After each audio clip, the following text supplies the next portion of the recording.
As a former quarterback, are you really looking forward to this matchup between these two good guys tomorrow night? Yeah, I love what Lamar Jackson did a couple weeks ago against Florida State as a quarterback, and to watch how nobody's really challenged him up to this point. He's become the big story in the sport. And then to have Deshaun, who was the guy when we started this season. A lot of people picked him to win the Heisman, including myself. And so you kind of have these two teams just head-on collision, and there's so much at stake. While all of us in the media get caught up in the quarterbacks, the winner of this game, I mean, they're in the driver's seat to get to the ACC championship game and obviously have a great shot to win a conference and get to the playoff.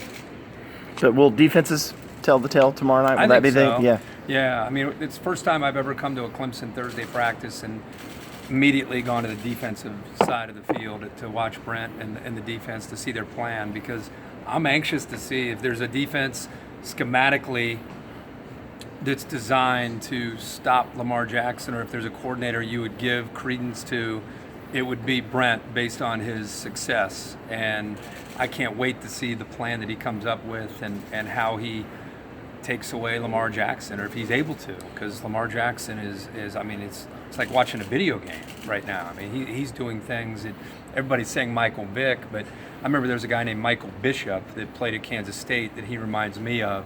It was when the athletic quarterback really was just starting to become trendy. And Michael Bishop did things, you just kind of scratched your head.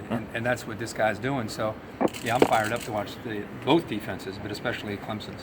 Although not the same offense as Georgia Tech, but any indication that you saw in that Clemson Tech game that we could see in terms of trying to shut down? You know, I think nationally that everybody always wants to talk about the quarterbacks and the offense because people get excited about points. But because I watch so many teams and so many games, I love defense. And I don't know if people nationally respect and admire what Clemson's done these last 3 or 4 years defensively, because their offense has been so dynamic from the years that Chad Morris was here and then he left, and then of course Deshaun Watson's come in with Tony Elliott and Jeff Scott, and I mean the offense is just doing things that just probably breaking every record in the Clemson record book. Meanwhile, the defense loses guys to the NFL early for the last 3 years, and somehow they get better. I think it's an amazing story, and it's really a credit to Dabo and his staff, the way they recruit, and then also obviously what Brent's doing on that side of the ball. You guys have been to Clemson several times. What is it about this place that kind of makes it special? Passion. They love their team. They love the Tigers. They love college football. They love tailgating.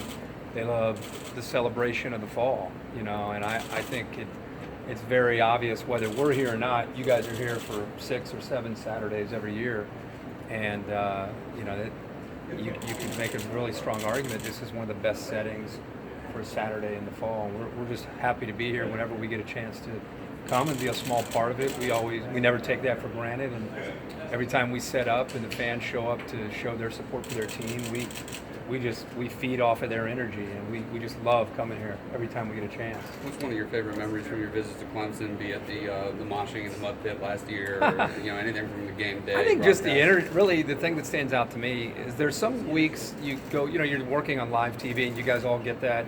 But when you're doing it in front of 8,000 or 10,000 people, however many there are out there, there's an energy that you feed off of, and there's some weeks where you have to manufacture that energy because the crowd's just kind of flat for whatever reason. When we come to Clemson, it's never really felt that way. I mean, it's just, man, they are just so amped up and excited, and we feed off of that, whether it's the rain and playing around in the mud and diving, or the guy with the guy that's half naked, that's on somebody's shoulders, sloppy guy, what he's doing, or just their overall passion and support for their team. And I don't know. It's hard to really say just one thing stands out. It's just, remember that one time there was, I can't remember if it was a hurricane or there was a tropical storm. It was just raining like crazy.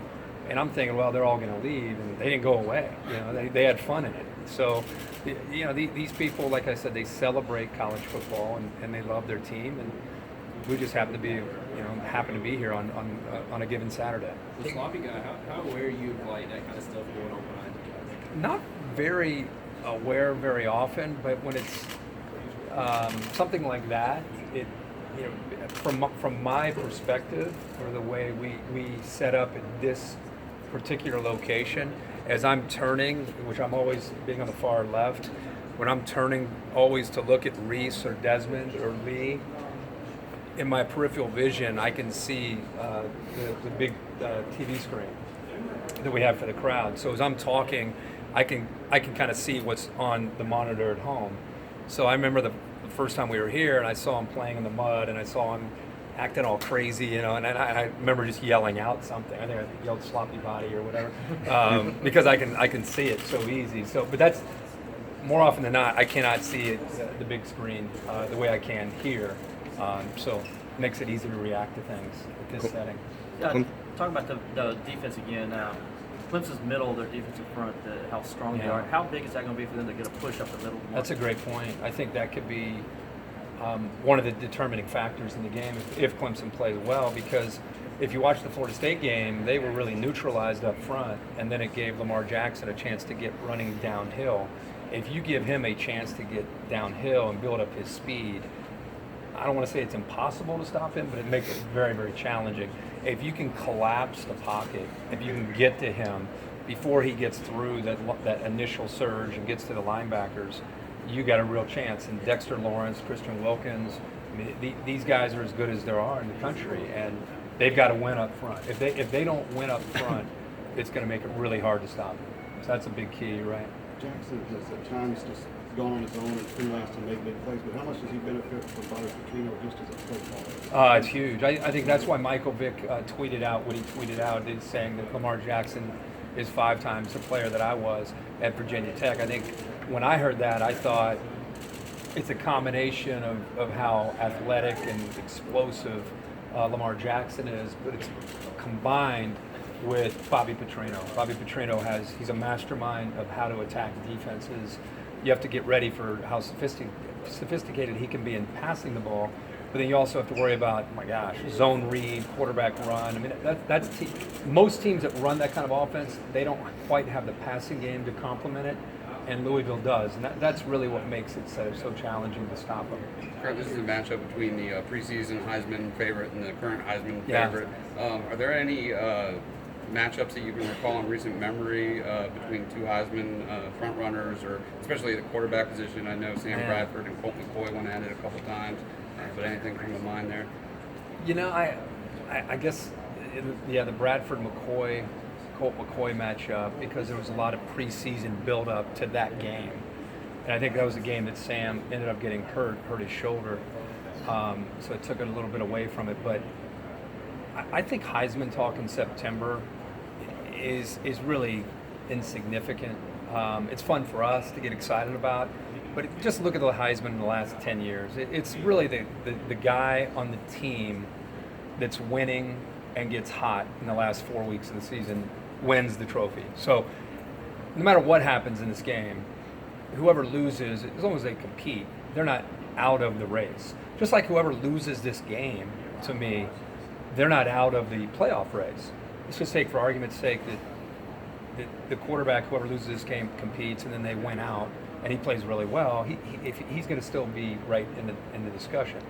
And if Louisville loses this game, or Clemson loses this game, and they win out, and they miss the ACC championship game, but they keep playing the way they look right now, you can make a pretty strong case for one of the top 4 teams. So, as much as I want to say everything's at stake Saturday, I still think there's a chance for the losing team and the losing quarterback still to have a kind of a magical year.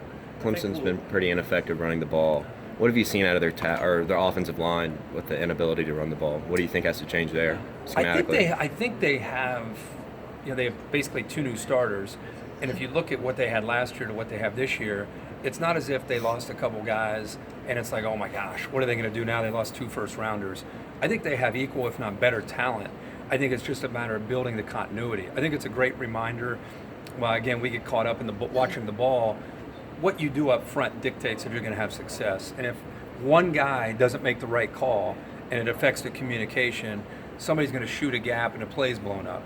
So to me, it speaks volumes about if they are not communicating and they get confused on a blitz or whatever it might be, then as good as Deshaun Watson and Wayne Gallman are, they're not going to be able to make a play. So I can't sit here and predict, hey, Saturday against Louisville, they're going to figure all that out, everything's good. But at some point they will. And once they figure out to get on the same page and they communicate well, all these concerns are going to go away. They're going to run the ball and they're going to have play action opportunities. So to me, it's not a matter of if, it's really more of a matter of when.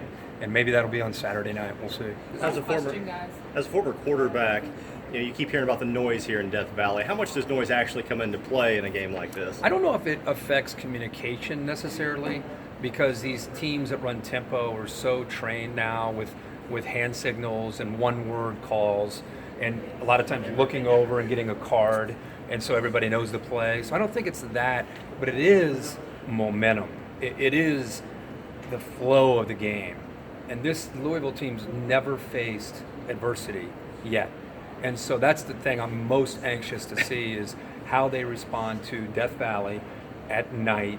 If they get down, how will they overcome that? Will they be able to overcome that? If they pass this test in this environment against this team, then I think you go from they're off to a good start to, wow, that's the team to beat. So we're going to learn a lot more really about both teams, but the crowd and the energy will affect the momentum more so than the communication. Thank you. Thanks, Kirk. All right, guys. Thank you.